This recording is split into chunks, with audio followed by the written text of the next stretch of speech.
Hi, my name is Caroline Miller. I work in the Hupp lab, so we work a lot with Foraminifera here at the Potomac Science Center. A lot of what I do revolves around these teeny tiny microscopic little guys. So we use these stereoscopes to look at them, and then if we have samples that are way too small and we can't see them with these, we look at them under that giant microscope over there. So Foraminifera are tiny little rhizarian protists that live in the oceans. They can be either benthic or planktic, and we look at planktic samples, or at least I do in the Hupp lab. Some people also look at benthic samples, but benthic means it's at the bottom of the seafloor or the river floor, what have you, and planktic means it's up at the top.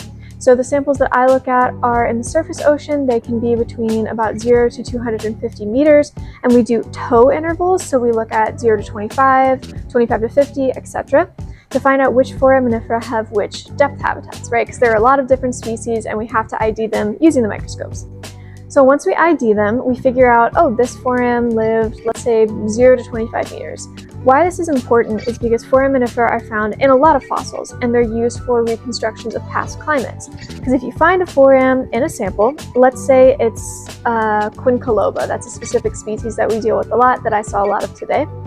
If you find a quincaloba in your specimen, you can say, oh, okay, well, it looks like the ocean temperature around 10 million years ago was like 38 degrees Celsius, right?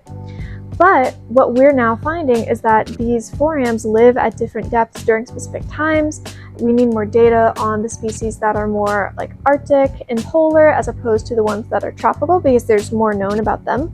So I'm looking at the ones that are polar, subpolar, things like that. And what we can do now is we can find a fossil and we can be like, okay, so if we found a quincaloba in it, then likely the ocean temperature was this.